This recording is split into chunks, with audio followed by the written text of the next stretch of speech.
प्रार्थना करें। स्वर्गीय पिता परमेश्वर, हम आपको धन्यवाद करते हैं आज की शाम के लिए। एक बार फिर से आपने हमें ये सुंदर अवसर दिया, मौका दिया, जिंदा रखा। प्रभु धन्यवाद करते हैं। छोटी संगति के लिए प्रार्थना है, पवित्र आत्मा आप हमारी सहायता करें, मदद करें, वचन की गहराइयों को हमें खोल कर सिखाएं। प्रभु ज्ञान पाने या ज्ञान की बढ़ोतरी के लिए नहीं, बल्कि आत्मिक उन्नति के लिए हो प्रभु। हम अपने जीवन की कीमत को, पिता आपके महान अनुग्रह को और आपकी भली सिद्ध इच्छा को हम जान सकें, ताकि आपको प्रसन्नदायक जीवन बिता सकें। आप हमारी मदद करें। पवित्र आत्मा हम एक एक की समझ खोलें, आप हमसे बात करें। आपके हाथ में सौंपता हूँ, यीशु मसीह के नाम में प्रार्थना को मांगता हूँ, आमीन। आइए हम परमेश्वर के वचन से आज सीखेंगे। लूका 22 अध्याय में से कुछ वचन हम आज पढ़ेंगे। लूका की अंजील 22 अध्याय का 19 और 20 वचन।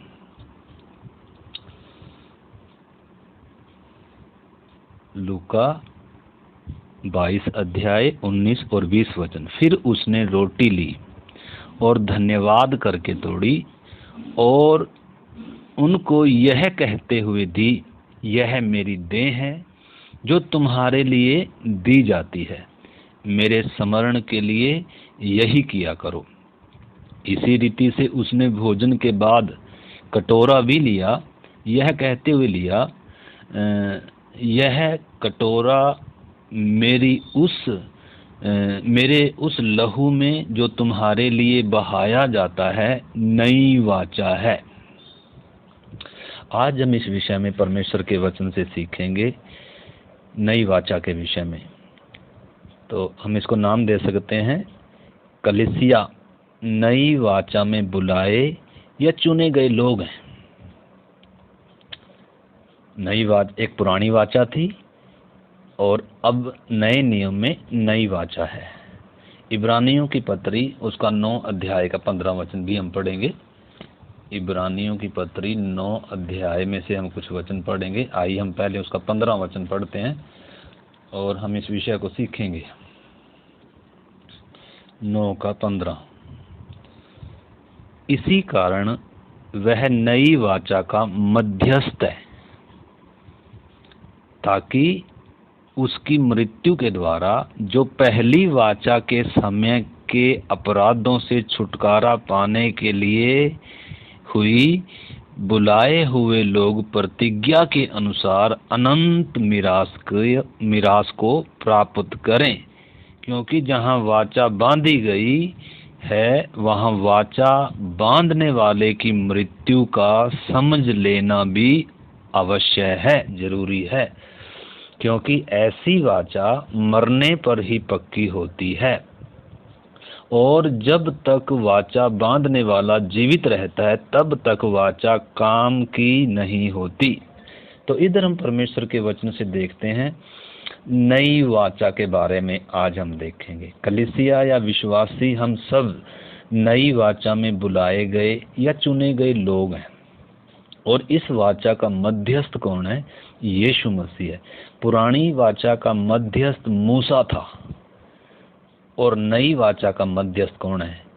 यीशु मसीह है। तो परमेश्वर ने हमें नई वाचा में बुलाया है। वाचा का मतलब है, इसके कई अर्थ हैं समझने के लिए। वसीयत भी बोलते हैं, एग्रीमेंट बोलते हैं इंग्लिश में, या अंतिम इच्छा भी बोल सकते हैं, या वायदा या इकरारनामा भी, इसको ऐसे कई शब्दों में इसको बोलते हैं। तो वाचा को हमने अच्छे से समझना है। हम नई वाचा में बुलाए गए लोग हैं। नई वाचा का मध्यस्थ यीशु मसीह है। इसमें नियम और आज्ञाएं हैं। इसमें कुछ बातें हैं, नियम आज्ञाएं हैं, जिसके द्वारा क्या मिलनी है? मिरास मिलनी है। तो किसी की वसीयत तभी लागू होती है जब वसीयत देने वाला मरता है, तभी यीशु को मरना भी पड़ा। तो इसलिए हमने समझना है, वाचा बांधते समय उसे लहू के द्वारा क्या किया जाता है? पक्का किया जाता है। जब वाचा बांधी जाती है तो उसमें लहू का छिड़कना क्या है? लिखा है। जब मूसा ने भी क्या किया उधर, उसको हम देखेंगे। तो पहले हम ये समझें कि वाचा बांधते समय उसे लहू के द्वारा ही पक्का किया जाता है। बिना लहू के वाचा क्या नहीं होगी, पक्की नहीं होगी। तो यीशु ने मरने से पहले क्या लिया, इधर हम देखते हैं, प्रभु भोज दिया। और क्या कहा उसमें, उसमें मत्ती 26 अध्याय में पढ़ेंगे, उसमें और भी क्लियर है। तो प्रभु ने कहा, वाचा का यह मेरा वह लहू है जो बहुतों की छुड़ौती के लिए बहाया जाता है। इसी रीति से उसने क्या लिया, ब्यारी के पीछे कटोरा भी लिया और वो रोटी तोड़ी, प्रभु भोज दिया उसने, प्रभु ने। तो इसलिए नई वाचा, इसका आगे भी पढ़ लें हम, 22 तक पढ़ें। इसका लिखा है, मैं थोड़ा से पढ़ता हूँ। क्योंकि जहाँ वाचा बांधी गई है, वहाँ वाचा बांधने वाले की मृत्यु को समझ लेना भी अवश्य है, क्योंकि ऐसी वाचा मरने पर पक्की होती है। और जब तक वाचा बांधने वाला जीवित रहता है, तब तक वाचा काम की नहीं होती। इसीलिए पहली वाचा भी बिना लहू के नहीं बांधी गई, क्योंकि जब मूसा सब लोगों को व्यवस्था की हर आज्ञा सुना चुका, तो उसने बछड़ों और बकरों का लहू लेकर पानी और लाल ऊन और जुफा के साथ उस पुस्तक पर और सब लोगों पर छिड़क दिया और कहा यह उस वाचा का लहू है जिसकी आज्ञा परमेश्वर ने तुम्हारे लिए दी है। इसी रीति से उसने तंबू और सेवा के सारे सामान पर लहू छिड़का। सच तो यह है कि व्यवस्था के अनुसार प्राय सब वस्तुएं लहू के द्वारा शुद्ध की जाती हैं, और बिना लहू बहाए पापों की क्षमा नहीं है। तो हमने समझना, बिना लहू बहाए पापों की क्षमा नहीं है। परमेश्वर का क्या है, पाप की मजदूरी मृत्यु है, और बिना लहू बहाए पापों की क्षमा नहीं है। तो इसलिए पाप क्षमा होने हैं तो लहू बहना क्या है, अति अनिवार्य है। तो हम देखते हैं, परमेश्वर ने कलीसिया के नाम वसीयत लिखी, एग्रीमेंट, वसीयत लिखी। परमेश्वर ने अपना सब कुछ कलीसिया के नाम लिख दिया, लहू बहाया गया उसके लिए। तो अगर हम देखें तो बाइबल में कुल उत्पत्ति से लेकर अगर हम देखें, बाइबल में कुल 7 क्या हैं, वाचाएं हैं, जो अदेन की वाटिका से शुरू हुई। उसको भी अगर मैं समझता हूँ, उसमें भी हम एक नज़र मार लें। अलग अलग समय में परमेश्वर ने मनुष्य से क्या बांधी, वाचा बांधी। सबसे पहले तो परमेश्वर ने आदम के साथ क्या बांधी, आदम के साथ 2 वाचाएं बांधी परमेश्वर ने। सबसे पहले तो पाप में गिरने से पहले परमेश्वर ने उसके साथ एक वाचा थी, जब अज्ञानता का युग था, निष्कलंकता का युग था। आदम जब पाप में नहीं गिरा था, तो उस समय क्या थी, परमेश्वर ने बोला था भले और बुरे के ज्ञान को जिस दिन उसका पेड़ खाएगा, कुछ आज्ञाएं दी थी परमेश्वर ने कि उसका फल नहीं खाना, अगर खाएगा तो क्या होगा, मरेगा। तो उसका चिन्ह क्या था, उसका चिन्ह था वो भले और बुरे के ज्ञान का पेड़ था। वो भले और बुरे के ज्ञान का पेड़ आदम को क्या दर्शाता था कि जिस दिन खाएगा तो क्या हो जाएगा, मर जाएगा। परमेश्वर ने क्या बोला है, मतलब ये कोई सलाह नहीं थी, बल्कि क्या थी, आज्ञा थी, जिस दिन खाएगा अवश्य क्या हो जाएगा। तो आदम ने क्या करना था, उस वाचा में बने रहना था। तो उसका क्या नहीं खाना था, उसने उस पेड़ का क्या नहीं खाना था, फल नहीं खाना था। तो तभी क्या थी, परंतु उसने वाचा को क्या कर दिया, तोड़ दिया, और क्या हो गया, पापी हो गया। उसके बाद विवेक का युग शुरू हुआ। परमेश्वर ने कहा अब तुझे भले और बुरे का मालूम हो गया, अब तू क्या कर, अब तुझे मेरी जरूरत नहीं, इसलिए चल। तो परमेश्वर ने उससे क्या किया, उधर उसको अदेन की वाटिका में निकालने से पहले उसके साथ दूसरी वाचा बांधी। कौन सी, क्योंकि पहली वाचा टूट गई, अब दूसरी वाचा बांधी परमेश्वर ने उसके साथ, जब विवेक का युग शुरू हो गया। तो उसके के साथ क्या वाचा बांधी कि स्त्री का वंश आएगा। वाचा है परमेश्वर की है, वायदा भी, तो वाचा में वायदे भी होते हैं, प्रतिज्ञाएं भी होती हैं, आज्ञाएं भी होती हैं, हमने समझना है। तो भाई स्त्री का वंश आएगा, शैतान के सिर को क्या करेगा, कुचलेगा। और उसके लिए क्या अज्ञानता के युग में लहू बहाने की जरूरत नहीं थी, क्योंकि पाप नहीं आया था उस समय। जो पहली वाचा परमेश्वर ने बांधी थी, परंतु जब वो वाचा टूट गई, अब जो दूसरी वाचा परमेश्वर ने बांधी कि स्त्री का वंश आएगा, उसके लिए क्या बहा, उधर निर्दोष का क्या बहा, लहू बहा। एक मेमना काटा गया उधर, वो बलि किया गया। और न केवल उससे आदम के पाप ढांपे गए, बल्कि जो वाचा बांधी है उस वाचा का क्या भी है, चिन्ह है। वो चिन्ह क्या है? आदम को परमेश्वर ने क्या पहनाया? चमड़े का अंगरखा पहनाया। तो चमड़े का अंगरखा क्या था? उस वाचा का चिन्ह था जो परमेश्वर ने बांधी थी। आदम से क्या वाचा बांधी? कि स्त्री का वंश आएगा। आदम जब चमड़े का वस्त्र लेकर पहनकर जब अदेन की वाटिका से निकला है, तो जब वो चमड़े के वस्त्र को देखता है तो वाचा का वो क्या है? चिन्ह है। वो क्या भी है? मृत्यु की दुर्गंध को दर्शाता है। मतलब चमड़ा किस चीज को दर्शाता है? मृत्यु की दुर्गंध को दर्शाता है। मतलब ये इस मृत्यु को लेकर क्या करेगा तू? तू जिएगा। जब तक असली मेमना नहीं आता, जब तक तुझे उद्धार का वस्त्र नहीं पहनाया जाएगा, जब तक तू मृत्यु के इसमें क्या करेगा? मृत्यु के भय में और मृत्यु की दुर्गंध में क्या करेगा?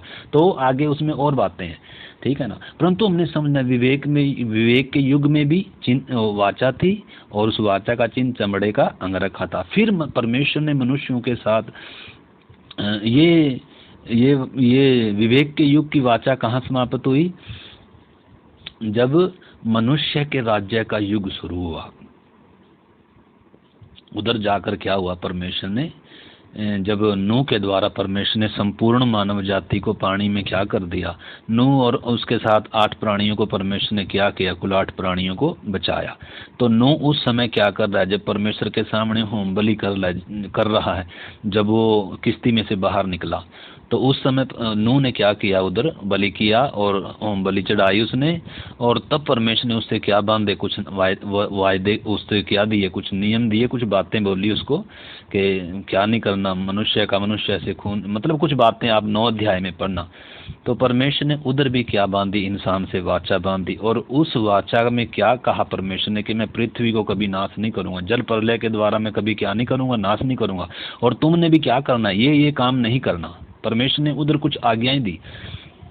और उस वाचा का चिन्ह क्या था? मेघ धनुष था, जो आकाश में मेघ धनुष है, जिसको आज सब लोग इंद्रधनुष भी बोलते हैं। वास्तव में इंद्रधनुष नहीं है, ये क्या है? मेघ धनुष है। ये वाचा का चिन्ह है। परमेश्वर पानी से, जल प्रलय से पृथ्वी को दंड देगा कई बार, अभी भी जल प्रलय होता है, परंतु पृथ्वी नाश नहीं होती है। तो परमेश्वर ने वाचा बांधी है और उसका चिन्ह बादलों में रखा है। उसके बाद वायदे का युग आया। वायदे के युग में परमेश्वर ने क्या दिया? अब्राहम को बुलाया और उसको बोला कि मैं तुझे क्या दूंगा? वंश दूंगा। और वो कनान देश में तेरे वंश को क्या दूंगा? मिरास में दूंगा। मैं तेरे बाद तेरे वंश का भी क्या हूँगा? परमेश्वर हूँगा। तो 15 अध्याय उत्पत्ति में अब्राहम कहता है, परमेश्वर मैं कैसे जानूं कि मेरा वंश उस देश का अधिकारी होगा? तो परमेश्वर ने कहा ठीक है, 3 वर्ष का कलोर ले। और वो आप देखना उधर उधर क्या कर रहा है? परमेश्वर उसके साथ वाचा बांध रहा है। और वाचा में से अकेला परमेश्वर उसमें से निकल रहा है कि तू तो मर जाएगा, तू तो अपनी मिट्टी में मिल जाएगा, अपने लोगों में जा मिलेगा, परंतु तेरे बाद में तेरे वंश को क्या करूंगा? वो कनान देश मिरास में दूंगा। और उसका चिन्ह क्या था? परमेश्वर ने उसको बोला कि तेरी खलड़ी में क्या होना चाहिए? तेरी खलड़ी में भी तेरे सारे वंश का भी क्या होना चाहिए? खतना होना चाहिए। तो खतना था वायदे के युग का चिन्ह। खतना बहुत जरूरी था। अगर परमेश्वर के वो वायदे, वो आशीष, वो प्रतिज्ञा इन्होंने प्राप्त करनी है, तो जो वाचा बांधी गई है, वाचा परमेश्वर पूरी करेगा। परमेश्वर वाचा नहीं तोड़ेगा। वाचा कौन तोड़ता आया? इंसान से ही टूटती आई, परंतु परमेश्वर आज भी अपने वाचा में बना हुआ है। वो वाचा परमेश्वर नहीं तोड़ता। परमेश्वर सच्चा है, विश्वास योग्य है, धर्मी है। तो इधर हम देखते हैं वायदे के युग में भी वाचा बांधा गया, जिसमें प्रतिज्ञाएं थी। शपथ खाई परमेश्वर ने, वायदे दिए कि तेरे पुत्र को, तेरे वंश को मैं क्या दूंगा? मिरास, कनान देश की मिरास दूंगा और उसका परमेश्वर होऊंगा और वो मेरे लोग होंगे। और सबूत ये है, शर्त ये है कि तुमने क्या करना होगा? विश्वास तो करना ही होगा, और जो बातें मैंने बोली हैं, और उसके साथ अपनी खलड़ी का क्या भी करना होगा? खतना। तो खतना चिन्ह था वायदे के युग का। उसके बाद व्यवस्था का युग शुरू हुआ। ये कहाँ शुरू हुआ व्यवस्था का युग? जब परमेश्वर इजरायलियों को, आपको मालूम है अब्राहम से जो वाचा बांधी थी, वो ही वाचा परमेश्वर ने उसके पुत्र इसहाक से दोहराई। उत्पत्ति 26 अध्याय में आप पढ़ सकते हैं। और उसी वाचा को परमेश्वर ने याकूब के साथ भी कई बार दोहराया कि तू चिंता ना कर। याकूब ने जब हेराफेरी कर कर चतुराई चालाकी से क्या कर रहा था, वो पहलौठे पद को पाने का वो प्रयत्न कर रहा था, तब भी परमेश्वर ने उसको सीढ़ी दिखाई, उसको कहा कि तू क्या ना कर, वाचा बांधी है अब्राहम के साथ मैंने, तू चिंता ना कर, तू दूसरा तरीका ना अपना। परंतु फिर भी याकूब टेढ़ा था। तो उधर हम देखते हैं फिर याकूब के परिवार के साथ की भी क्या थी। याकूब से 12 गोत्र हुए, 12 पुत्रों से 12 गोत्र चले, और जो वो मिस्र में चले गए उधर एक वो क्या बन गए, एक बड़ी जाति बन गए। और परमेश्वर जब उधर से उनको छुड़ा कर लेकर आया, व्यवस्था जब उधर सिनाई पर दिया, सिनाई पर्वत पर लेकर आया, और उधर से व्यवस्था का युग शुरू हुआ। उधर परमेश्वर ने उनके साथ क्या बांधी, वाचा बांधी। ये पांचवी वाचा थी। और फिर छठी वाचा कहाँ है, ये व्यवस्था का युग कहाँ खत्म हुआ। तो इस व्यवस्था के युग में चिन्ह क्या था, शपथ का दिन मानना। न केवल परमेश्वर की जो वायदे व्यवस्था है उनको विश्वास के साथ मानना है, और उसके साथ साथ क्या भी है, उसका चिन्ह क्या था, शपथ का दिन भी क्या करना है, तुमने मानना है। शपथ का दिन व्यवस्था के युग की वाचा का क्या था, चिन्ह था। अनुग्रह का युग कहाँ शुरू हुआ, जब प्रभु यीशु मसीह कहता है वाचा का यह, उस नई वाचा में यह मेरा वह लहू है जो बहुतों की छड़ौती के लिए बहाया जाता है। और इस अनुग्रह के युग में जो परमेश्वर ने हमारे साथ, मनुष्यों के साथ नई वाचा बांधी है, उस नई वाचा में भी लहू छिड़का गया। बिना लहू के क्या नहीं है, वाचा पक्की नहीं होती। और उस नई वाचा का चिन्ह क्या है, प्रभु भोज है। इसलिए प्रभु भोज हम बार बार लेते हैं, और उस वाचा को हम अपनी तरफ से भी क्या करते हैं, क्योंकि वाचा 2 पार्टियों के बीच में बांधी जाती है। आपने भी ये करना है और मैं भी ये करूँगा। तो उसके बाद परमेश्वर के राज्य का जो युग आएगा 1000 साल का, उसमें भी क्या होगी, वाचा, उसमें हम नहीं जाएंगे। तो इस प्रकार परमेश्वर के वचन से जब हम देखते हैं, बाइबल में 7 वाचाएं हैं जो अदेन की वाटिका से शुरू हुई। ठीक है, अलग अलग युग में परमेश्वर मनुष्यों से वाचा बांधता आया। तो आइए हम जो पुरानी वाचा है जो हमारे से पहले थी, यानी कि इज़राइल के साथ जो वाचा थी, हम उसके विषय में पढ़ते हैं। आइए हम निकालते हैं निर्गमन की किताब में से 24 अध्याय निकालेंगे। निर्गमन की किताब 24 अध्याय, उसका 4 वचन से हम पढ़ेंगे। तब मूसा ने यहोवा के सब वचन लिख दिए और बड़े सवेरे उठकर पर्वत के नीचे एक वेदी और इज़राइल के 12 गोत्रों के अनुसार 12 खंबे भी बनवाए। तब उसने कई इजरायली जवानों को भेजा जिन्होंने यहोवा के लिए होम बलि और बैलों की मेल बलि चढ़ाए, और मूसा ने आधा लहू लेकर कटोरों में रखा और आधा वेदी पर छिड़क दिया। तब वाचा की पुस्तक को लेकर लोगों को पढ़कर सुनाया। उसे सुनकर उन्होंने कहा, जो कुछ यहोवा ने कहा है उस सब को हम करेंगे। इधर समझना, और उसकी आज्ञा मानेंगे। इधर एक क्या, वाचा बांधते समय परमेश्वर के नियम लिखे गए, परमेश्वर की व्यवस्था है, और कुछ बातें लिखी जा रही हैं, और उनको सबको वो बातें पढ़कर सुनाई गई कि तुमने ये काम करना होगा। अगर आप 19 अध्याय देख सकते हैं, 19 अध्याय में जब परमेश्वर इनको सिनाई पर लेकर आया, उधर लिखा हुआ है। मैं एक बात और पढ़ कर भी सुना देता हूँ आपको।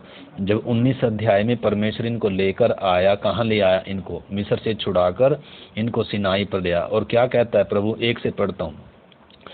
इसराइलियों को मिस्र देश से निकले हुए जिस दिन 3 महीने हुए, उसी दिन वे सीन के जंगल में आए। और जब वे रपीदीम से कूच करके सीने के जंगल में आए, तब उन्होंने जंगल में डेरे खड़े किए, और वहीं पर्वत के आगे इजरायलियों की छावनी डली। तब मूसा पर्वत पर परमेश्वर के पास चढ़ गया और यहोवा ने पर्वत पर उसको पुकार कर कहा, याकूब के घराने से ऐसा कह। देखो, वाचा बांधने से पहले परमेश्वर उनसे क्या कर रहा है? उनसे अपनी बातें बता रहा है, उनसे आज्ञाएं वार्तालाप कर रहा है। और क्या बता रहा है उनको? कह रहा है, तुमने देखा है कि मैंने मिस्रियों से क्या क्या किया है।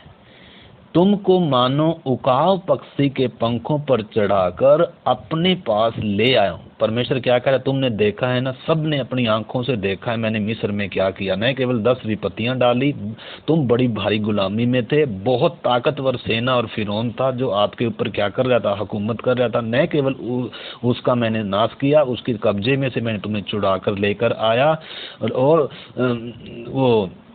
वो सारी बातें याद द्वारा कह रहा, पीछे मुड़कर देखो मैंने कैसे किया, और कैसे कुत्ता भी नहीं भौंकने दिया, मैं तुमको उधर से छुड़ा कर लेकर आया। और कह रहा है, मैं मानो लिखा है, तुमको मानो उकाव पक्षी के समान पंखों पर चढ़ाकर अपने पास ले आया हूं। इसलिए अब यदि तुम निश्चय मेरी मानोगे और मेरी वाचा का पालन करोगे तो सब लोगों में से तुम ही मेरे निज धन ठहरोगे। अब वाचा बांधी जा रही है, वाचा में कुछ बातें बताई जा रही हैं, ठीक है ना। तो परमेश्वर कह रहा है, इसलिए अब कुछ करने के बाद परमेश्वर बोल रहा है, करने से पहले नहीं कुछ बोल रहा है, कुछ करने के बाद, छुटकारा देने के बाद, भलाइयां दिखाने के बाद फिर परमेश्वर क्या कह रहा है? इसलिए अब यदि तुम निश्चय मेरी मानोगे और मेरी वाचा का पालन करोगे तो सब लोगों में से तुम ही मेरा निज धन ठहरोगे। समस्त पृथ्वी तो मेरी है और तुम मेरी दृष्टि में याजकों का राज्य और पवित्र जाति ठहरोगे। जो बातें तुझे इजरायलियों से कहनी है वे यही है। तो मूसा के द्वारा परमेश्वर उनसे क्या कर रहा है? बात कर रहा है। और वो क्या कह रहे हैं? तब मूसा ने आकर लोगों के पुरनियों को बुलाया और ये सब बातें जिनके कहने की आज्ञा यहोवा ने उसे दी थी उनको समझा दी। और सब लोग मिलकर बोल उठे, जो कुछ यहोवा ने कहा है वह सब हम नित्य करेंगे।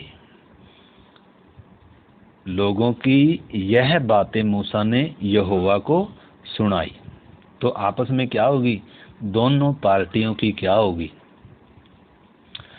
दोनों पार्टियों क्या? जब परमेश्वर ने अब्राहम से वाचा बांध दी थी, उधर परमेश्वर कह रहा है कि तू तो चला जाएगा, तेरे बाद मैं करूं। उधर परमेश्वर खुद उनके बीच में से, उस वाचा के बीच में से चलकर गया था, वो चलती हुई मिसाल, ठीक है ना। और वो अंगीठी हम देखते हैं, उसमें पढ़ सकते हैं आप। परंतु इधर परमेश्वर क्या कह रहा है? इधर दो पार्टियों के बीच में क्या आ रही है? इधर बातें हो रही हैं, तुम ऐसा करोगे तो मैं ऐसा करूंगा। वो कह रहे हैं भी आप जो बोलते हैं हम वैसा ही क्या करेंगे, नित्य मानेंगे और सब करेंगे। तो तब परमेश्वर कह रहा चलो ठीक है। तो आगे जब हम 24 में वो बातें जब हम पढ़ रहे हैं, 24 का 4 से जब हमने पढ़ा, तब मूसा ने यहोवा के सब वचन कह दिए और बड़े सवेरे उठकर पर्वत के नीचे एक वेदी बनाई। और आगे वो हम देख रहे हैं, और उसमें से क्या किया? वेदी पर आधा लहू छिड़क दिया बलि करके और आधा लहू कटोरों में रखा। और लिखा, तब वाचा की पुस्तक को लोगों को पढ़कर सुनाया। उसे सुनकर उन्होंने कहा, जो कुछ यहोवा ने कहा है उसे हम सब करेंगे और उसकी आज्ञा को मानेंगे। जब उन्होंने पक्का क्या कर दिया, अपनी तरफ से क्या कर दिया, पूरा परमेश्वर ने जो बोला उन्होंने मान लिया, भाई हम हर दिन करेंगे, नित्य करेंगे, जो तू बोलेगा वो करेंगे। तब क्या किया मूसा ने? लहू लेकर, तो उस वाचा का, पुरानी वाचा का मध्यस्थ कौन था? मूसा था। परंतु जो हमारे साथ वाचा बांधी गई उसका मध्यस्थ कौन है? यीशु मसीह है। और इधर जो हमारे साथ वाचा बांधी गई, इधर जानवर का लहू नहीं छिड़का गया, इधर किसका लहू छिड़का गया? स्वयं यीशु मसीह का। वाचा को, जो वाचा का मध्यस्थ है, जिसका लहू निर्दोष है। तो हमने समझना है। तब मूसा ने लहू लेकर लोगों पर छिड़क दिया और उनसे कहा, देखो यह उस वाचा का लहू है जिसे परमेश्वर ने उन सब वचनों पर तुम्हारे साथ बांधी है। तो उन वचनों के आधार पर परमेश्वर ने तुमसे क्या बांधी है? ये वाचा बांधी है। और लहू छिड़कने से वो वाचा क्या हो जाती है? पक्की हो जाती है। ठीक है ना। तो इसलिए हमने इस बात को क्या करना है, उधर समझना है। परमेश्वर ने पुरानी वाचा इजराइल से बांधी थी, जिसमें आज्ञाएं थी, 10 आज्ञाएं मैंने उसमें उसका सार था। उसके साथ और भी थी आज्ञाएं और सब विधियां नियम जो दिए परमेश्वर ने। तो इजराइल की ओर से यहोवा हमारा परमेश्वर है, हम उसकी मानेंगे। सब ने आमीन बोला। परमेश्वर ने 10 आज्ञाओं को मानने वालों को के लिए हजारों वायदे रखे हैं, कितनी आशीष रखी है अगर तुम इनको मानोगे तो इसलिए हमने समझना है, परमेश्वर ने हजारों वायदों में से उसकी मानने वालों से एक भी वायदा नहीं तोड़ा। सारे वायदे परमेश्वर ने क्या किए, हम उनमें जाएंगे नहीं, कई जगह उन बातों का विषय में लिखा है। परमेश्वर ने जो जो वाचा में वायदे किए थे, एक एक वाचा में वायदा क्या किया उसने पूरा। इसलिए परमेश्वर वो नहीं, हम पिछले दिनों में पढ़ रहे थे, परमेश्वर मनुष्य नहीं है कि झूठ बोले या जो उसने बोला है उसे पूरा ना कर सके। परमेश्वर विश्वास योग्य लिखा है, अगर हम अविश्वासी भी हों तो भी वो विश्वास योग्य बना रहता है, क्योंकि वो अपना इनकार नहीं करता। तो इसलिए हम इधर देखते हैं, तो परमेश्वर ने क्या किया वहाँ उनके, अब परमेश्वर ने अपना वायदा नहीं तोड़ा, परमेश्वर ने वाचा नहीं तोड़ी, परंतु इजराइल ने परमेश्वर की आज्ञाओं को क्या किया, तोड़ा। वाचा की शर्तों पर को क्या करना है, जो वाचा में शर्तें हैं ना, उन शर्तों को पूरा होना अनिवार्य था, तभी वाचा बंदी रह सकती है दोनों पार्टियों की। तो हमने समझना है, जैसे उदाहरण के तौर पर हम देख सकते हैं शादी में भी क्या होती है, पति और पत्नी के बीच में क्या होती है, वाचा बांधी जाती है। आग के चारों तरफ फेरे लगाते हैं या उससे होता है। तो परमेश्वर व इजराइल के बीच यह वाचा विवाह के बंधन के समान है। दोनों दल एक दूसरे के साथ प्रेम बंधन में बंध गए। आप उसमें होशे में भी पढ़ सकते हैं, उसमें परमेश्वर वो चीज़ को बता रहा है, हम आगे उसको देखेंगे। ठीक है ना। तो इधर हम देखते हैं कि वाचा बांधते समय जो बलि पशु का लहू 2 तरीके से इस्तेमाल होता था। पहला तो वेदी के सींगों पर उस लहू को लगाया जाता था, दूसरा वो लहू लोगों पर और व्यवस्था की उस पुस्तक के ऊपर भी क्या किया जाता था, छिड़का जाता था। इसलिए जो बलि पशु की जो वेदी पर बलि की गई और लहू जो लोगों के ऊपर छिड़का गया और व्यवस्था पर भी छिड़का गया, तो इसीलिए वो क्या होगी, वहाँ उससे क्या होती है, वो वाचा क्या होगी, पक्की होगी। भाई अब इसको क्या नहीं हो सकते, तोड़ नहीं सकते। अगर कोई तोड़ेगा तो उसका हर लहू बहाया है ना, मतलब ये आसान, ये इसका पूरा होना, अगर वाचा पूरी होनी है तो दोनों ने क्या करना है, अपनी अपनी उसको क्या करना है, बात को पूरा करना होगा। एक पार्टी के करने से नहीं, दोनों ने अपने वायदे को क्या करना होगा। तो इजराइल ने क्या करना था, परमेश्वर के विश्वास के साथ उसकी व्यवस्था को मानना था, आज्ञाओं को मानना था, और परमेश्वर की सारी जो आशीष थी, उस व्यवस्था को मानने पर जो आशीष थी, वो परमेश्वर ने उनको आशीष। तो भले ही आपको मालूम है इजराइल आज्ञा तोड़ता रहा, वाचा को तोड़ा उन्होंने, और हम आगे देख सकते हैं परमेश्वर फिर भी उनको अवसर देता रहा, परंतु मिस्र में से निकलते समय वो मरुभूमि में नाश हो गए 40 साल तक। अविश्वासी निकले, वो परमेश्वर पर विश्वास नहीं किया, उन्होंने बुड़बुड़ाया। तो परमेश्वर ने अपनी वाचा को तो पूरा किया, परंतु वो पीढ़ी नाश होगी। परमेश्वर ने जब तक दूसरी पीढ़ी नहीं आई तब तक परमेश्वर उनको क्या करता रहा, उसी बियाबान में घुमाता रहा, क्योंकि परमेश्वर ने जो वायदा किया है अब्राहम से उसको पूरा करेगा। परमेश्वर अपनी तरफ से वाचा कभी नहीं तोड़ेगा। भले ही इजराइल ने वाचा तोड़ दिया, फिर भी हम देखते हैं उधर ही नहीं, आगे जब ये इजरायली जब किधर आ गए, नई पीढ़ी भी जब किधर आ गई, कनान में आ गई, उधर आकर भी ये क्या करते करते रहे, ये वाचा को भुलाते रहे और व्यवस्था को तोड़ते रहे, और ये क्या करते रहे, अन्य जातियों के साथ मेल मिलाप करते रहे, और क्या करते रहे, ये अन्य ईश्वरों की उपासना करते रहे। और हम आगे पढ़ सकते हैं, यिर्मयाह, आप यिर्मयाह की पुस्तक में पढ़ सकते हैं, एक समय ऐसा आया बार बार छुड़ाने के बाद भी इज़राइल इतना भ्रष्ट हो गया कि अन्य देवी देवताओं की उपासना करने लग गया। तो यिर्मयाह ने बहुत इनको बताया, बहुत नबियों के द्वारा परमेश्वर ने इनको चेतावनी दिया, समय समय पर वाचा याद दिलाता था, परमेश्वर की भलाइयाँ परमेश्वर याद दिलाता था कि मैंने तुम्हारे साथ क्या क्या किया, परंतु इज़राइल ने क्या किया। तो यिर्मयाह में लिखा हुआ है, व्यभिचारिणी इज़राइल, व्यभिचारिणी यरूशलेम। तो परमेश्वर नबी के द्वारा उनको बोलता रहता, केवल अपना पाप मान लो, केवल क्या करो, अपनी बुराई को छोड़ दो, अपने गुनाह को मान लो, मैं तुम्हें क्या कर दूंगा, फिर से तुम्हें मैं क्या करूंगा, स्वीकार करूंगा। ठीक है ना। तो होशे की किताब में भी हम पढ़ सकते हैं, होशे ने एक वेश्या से शादी करी, और परमेश्वर उसको कहा नबी को कि एक वेश्या से शादी कर, और इज़राइल को बता कि भले ही तुम वेश्या के समान बन गए, लेकिन तो भी मैं तुम्हें क्या करता हूँ, प्यार करता हूँ। बस इतना करो कि तुम बुराई छोड़ दो, अपने पापों को मान लो, लौट आओ, और जो वाचा तुमने बांधी उसको क्या करो, उस वाचा में फिर से आ जाओ। परंतु उन्होंने क्या नहीं किया, नबियों की भी नहीं मानी। तो फिर परमेश्वर ने उनको किधर भेज दिया, दोबारा से बाबुल की गुलामी में भेज दिया। उनको क्या कर दिया, कुछ समय के लिए छोड़ दिया, गुलामी में भेज दिया। तो वो बाद की बातें हम उसमें फिर हम समझ सकते हैं, या फिर कभी मौका मिलेगा तो उनमें आगे हम देखेंगे। तो अभी हम देख रहे हैं नई वाचा। नई वाचा क्यों आई कर हमें अच्छे से क्या होना है, समझना। नई वाचा की ज़रूरत क्यों पड़ी?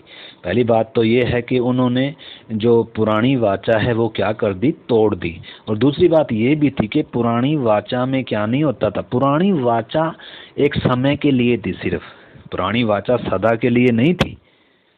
पुरानी वाचा एक समय के लिए थी, यीशु मसीह के आने के समय थी, अनुग्रह के समय तक थी वास्तव में वो। क्योंकि उस वाचा में क्या नहीं होते थे, वो वाचा में क्या नहीं होते थे। देखो यिर्मयाह की किताब और उसका 31 अध्याय में से हम कुछ वचन पढ़ेंगे, 31 का 31 से 34 तक। यिर्मयाह की किताब, यिर्मयाह भविष्यद्वक्ता, उसका 31 अध्याय।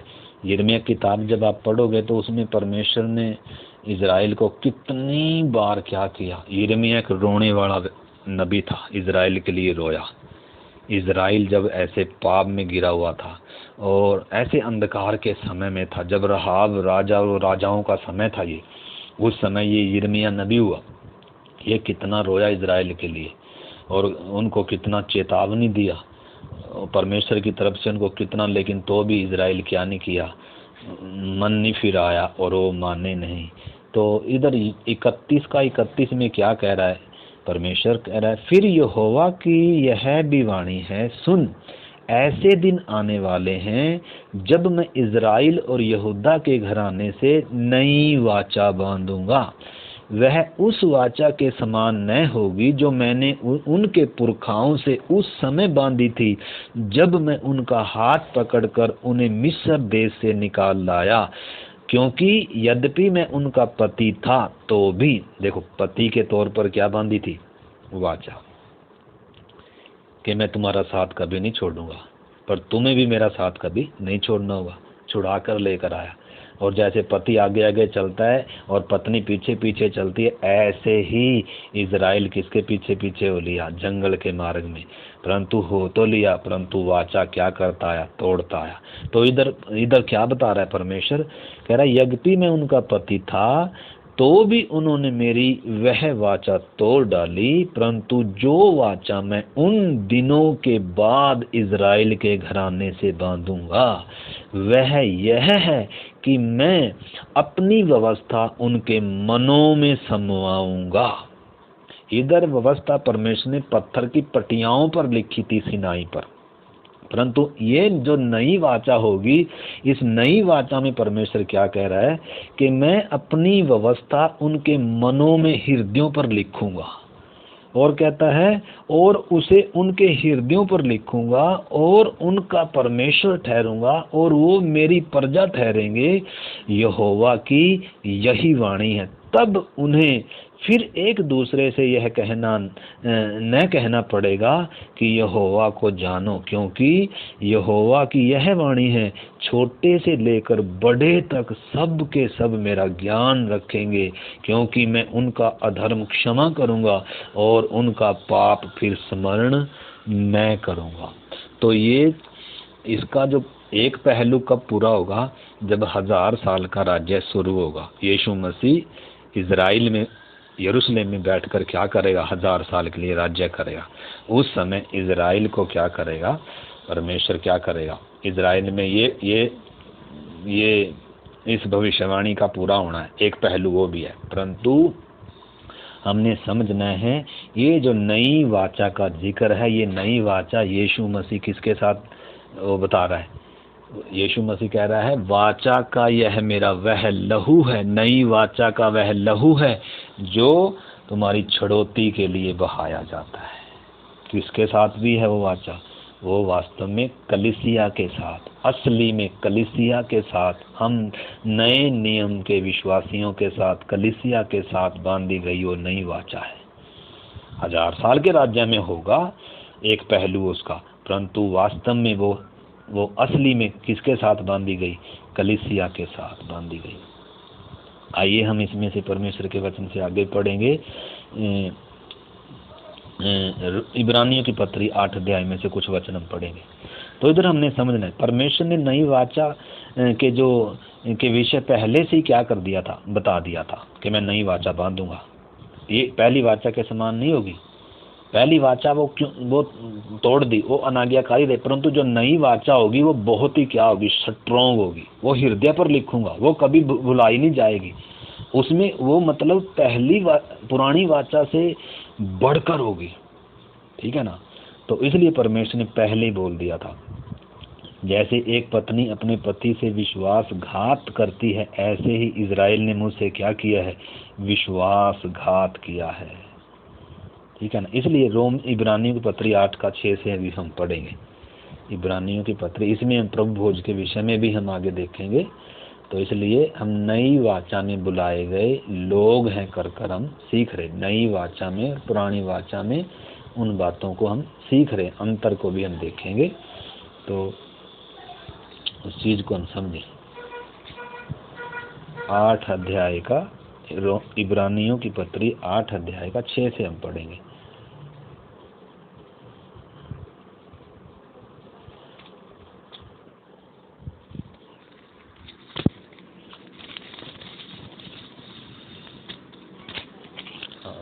अध्याय का 6 से हम पढ़ते हैं।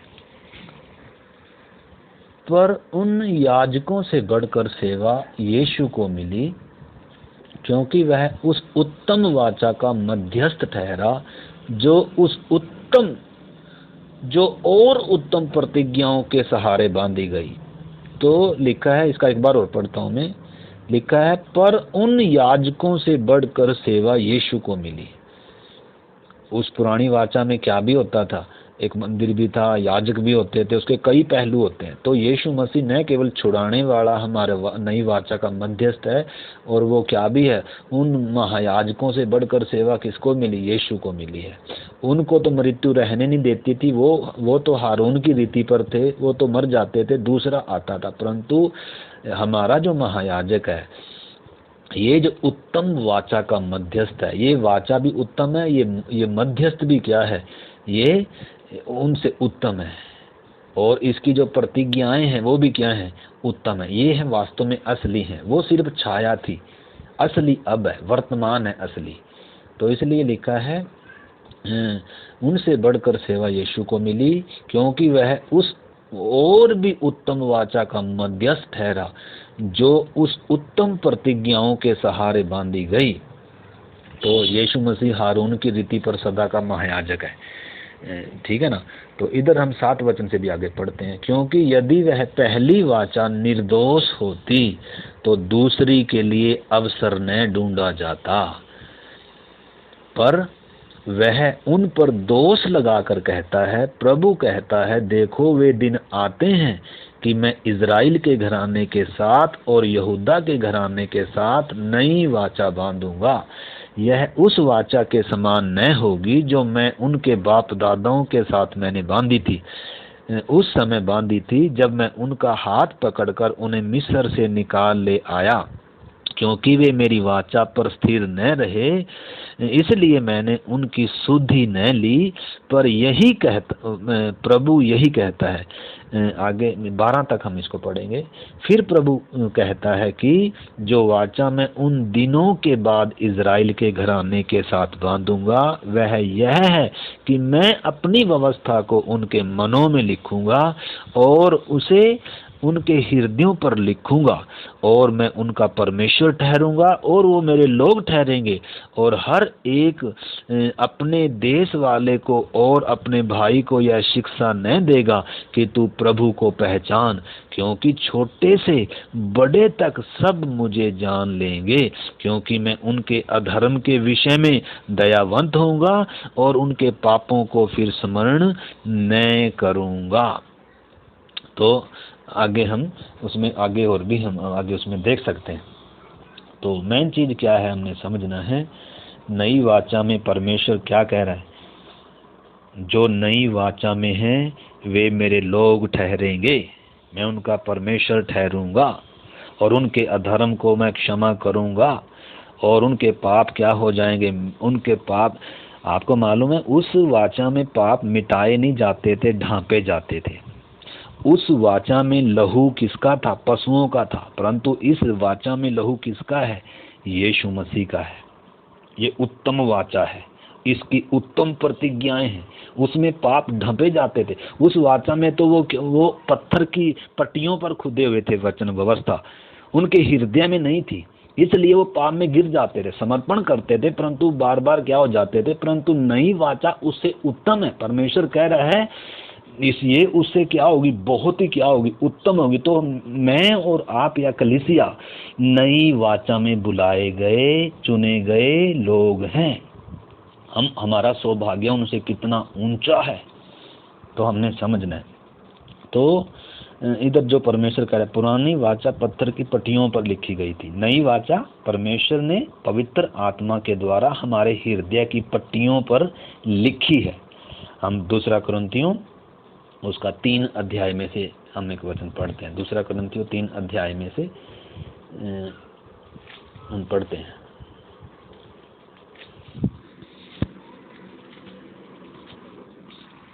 नई वाचा के सेवक यीशु पत्रस बता रहा है, तो इधर हम पढ़ते हैं 3 से 2 से मैं पढ़ता हूँ। हमारी पत्री तो तुम ही हो जो हमारे हृदयों पर लिखी है, और उसे सब मनुष्य पहचानते और पढ़ते हैं। यह प्रगट है कि तुम मसीह की पत्री हो, और जिसको हमने सेवकों के समान देखभाल की है। वास्तव में लिखा किसने, पवित्र आत्मा ने, और लिखा जो स्याही से नहीं परंतु जीवते परमेश्वर के आत्मा से, पत्थर की पट्टियों पर नहीं परंतु हृदय और मांस की पट्टियों पर लिखी है।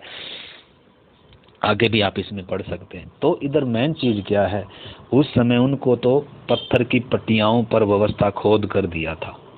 तो पुरानी वाचा में नई वाचा में जमीन और आसमान का अंतर है। ये उनसे उत्तम वाचा है, इसमें उत्तम प्रतिज्ञाएं हैं। उसमें पाप ढांपे जाते थे, इसमें पाप मिटाए जाते हैं। उसमें लहू पशुओं का था परंतु इसमें लहू किसका है, स्वयं परमेश्वर का, यीशु मसीह का है। ठीक है ना। तो उस चीज को हमने समझना है। आगे इसमें लिखा है कि मैं उनके अधर्म को फिर कभी क्या नहीं करूंगा, स्मरण नहीं करूंगा। इसका एक वचन और हम पढ़ें तो इस चीज को आपने समझना है। पाप उस समय क्या किए जाते थे, ढांपे जाते थे। पाप मिटाए नहीं जाते थे, ढांप दिए जाते थे। इसीलिए इज़राइल में जो मंदिर था उसका पर्दा कभी क्या नहीं हुआ, फटा नहीं। परमेश्वर और मनुष्य के बीच में हमेशा क्या रहता था, पर्दा रहता था, कभी फटा नहीं। क्योंकि वो लहू क्या नहीं था, वो लहू विवेक को शुद्ध नहीं करता था। वो सिद्ध बलिदान नहीं थे, वो सिर्फ क्या थी, छाया थी। आने वाले असली की क्या थी, वो छाया मात्र थे। वो असली बातें यीशु में पूरी हुई, असली असली वाचा में बुलाए गए हम लोग हैं, ठीक है ना। तो उस चीज को हमने समझना है।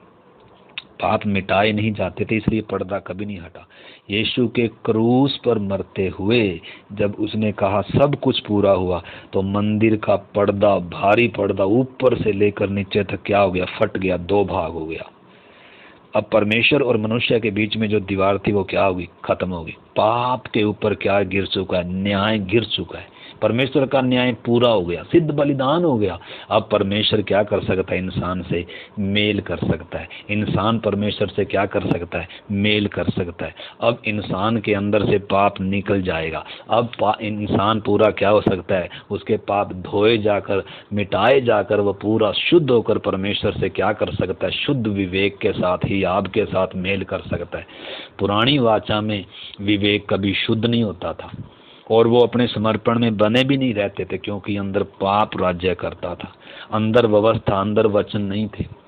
परंतु नए नियम की जो नई वाचा में हम जो बुलाए गए लोग हैं, इजरायलियों से कितना ऊंचा और धन्य सौभाग्य है कलीसिया का है, हमने समझना है। तो इसका 10 अध्याय, उसमें से भी 1-2 वचन हम पढ़ेंगे। इब्रानियों 10 अध्याय, इब्रानियों की पत्री 10 अध्याय। इब्रानियों की पत्री बहुत गहरी है, इब्रानियों की पत्री हमें समझना बहुत ज़रूरी है। इब्रानियों, रोमियों, इफिसियों, ये सब महत्वपूर्ण, इनमें बहुत पुराना नियम अगर समझ में आना है तो इन पत्रियों को अच्छे से क्या करना होगा, पवित्र आत्मा के द्वारा समझना होगा। 10 का 10 से हम पढ़ते हैं, इब्रानियों 10 का 10 से। उसी इच्छा से हम यीशु मसीह की देह के एक ही बार बलिदान चढ़ाए जाने के द्वारा पवित्र किए गए। एक ही बार बलिदान चढ़ा, उधर बार बार बलिदान चढ़ते थे, क्योंकि वो फिर से क्या हो जाते थे, पाप, क्योंकि पाप अंदर ही था और वो कभी क्या नहीं होते थे, शुद्ध नहीं होते। पाप थोड़े समय के लिए उनका ढांपा गया था, लेकिन पाप अंदर ही था। वो फिर से वो समर्पण से हट जाते थे, फिर से वो कभी परमेश्वर को प्यार नहीं कर सके, कभी व्यवस्था पर चल नहीं पाए, कभी व्यवस्था पूरी नहीं कर पाए, क्योंकि अंदर पाप था।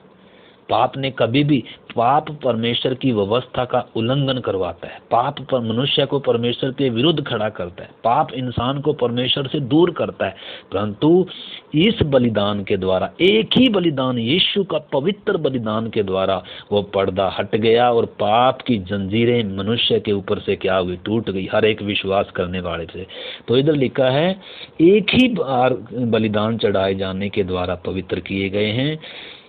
और हर एक याजक तो खड़े होकर प्रतिदिन सेवा करता है और एक ही प्रकार के बलिदान को, जो पापों को कभी भी दूर नहीं कर सकते थे, बार बार चढ़ाता था।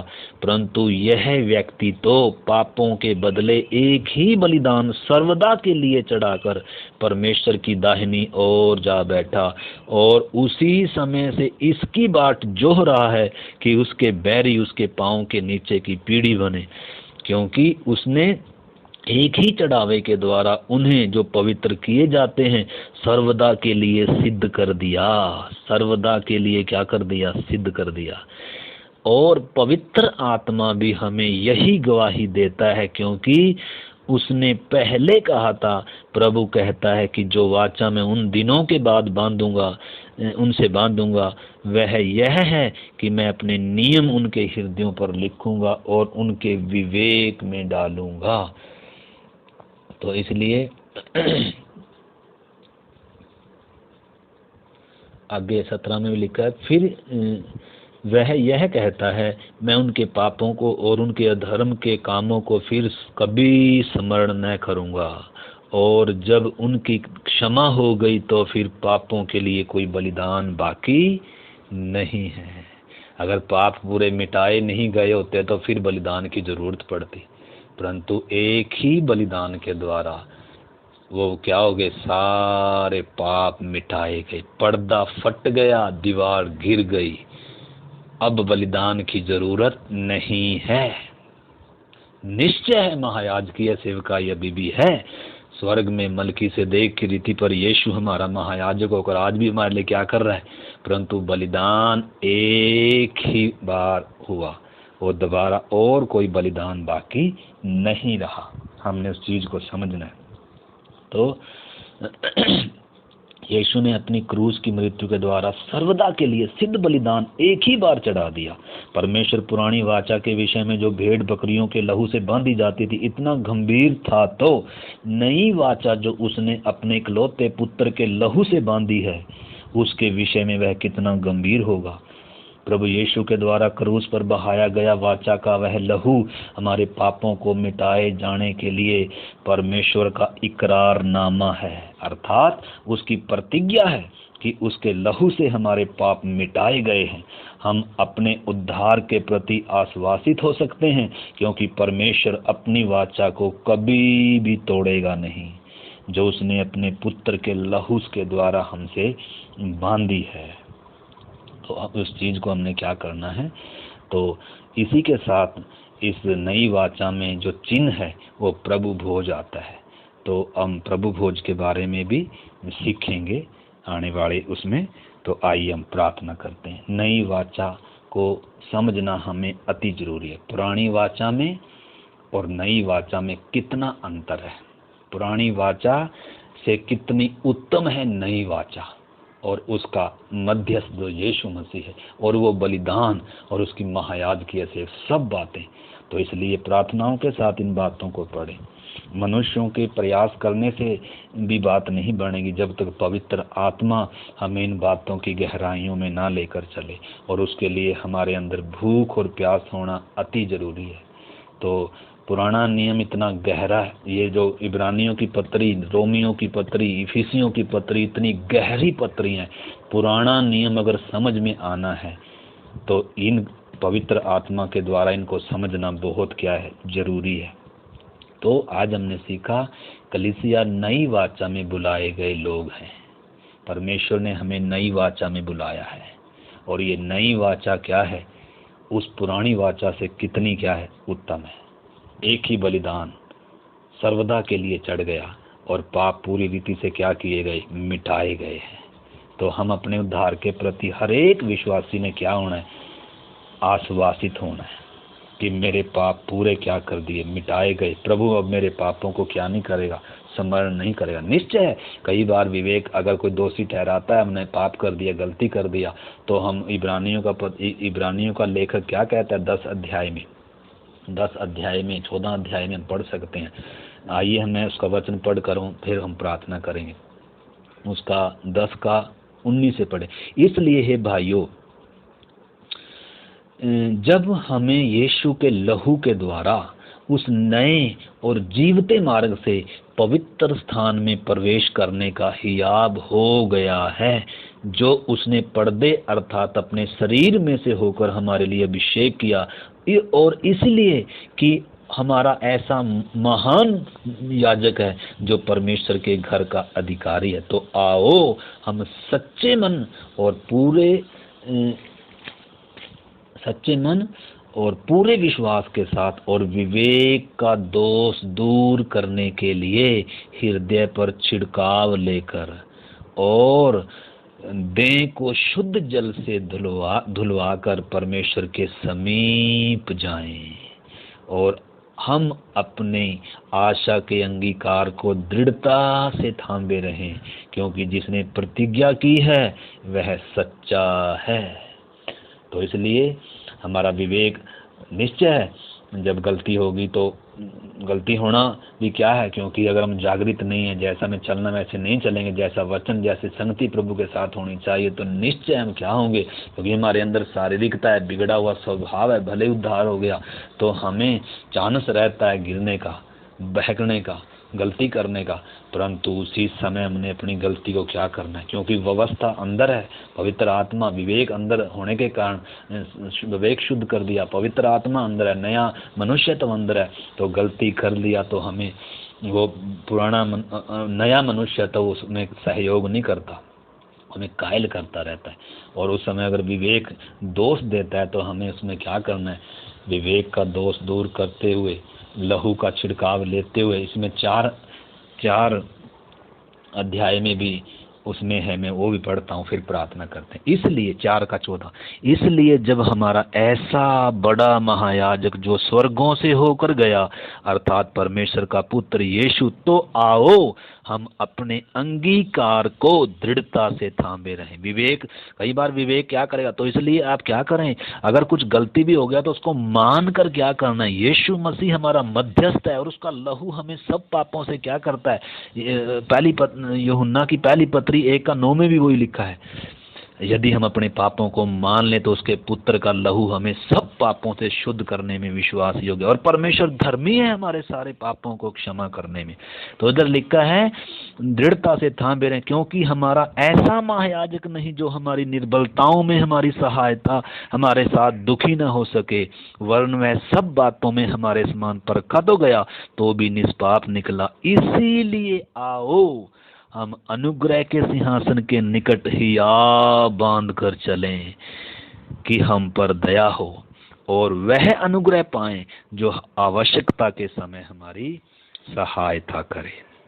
इसलिए आइए हम प्रार्थना करते। प्यारे प्रभु, इस पवित्र वचन के लिए आपको धन्यवाद। हम प्रत्येक विश्वासी भाई बहन को इस वचन की गंभीरता को, नई वाचा की गंभीरता को, प्रभु उस मध्यस्थ यीशु मसीह के लहू और उसकी मृत्यु की गंभीरता को, और प्रभु इन बातों को हम प्रत्येक को पहचानने में मदद करें। पवित्र आत्मा हमारी समझ खोले, हमारी सहायता करें, ताकि इन बातों की गंभीरता को हम समझ सकें। सहायता करें। धन्यवाद हो, आपने हमारी प्रार्थना को सुना। पिता यीशु मसीह के नाम से हम प्रार्थना को मांगते हैं, आमीन। जय मसीह।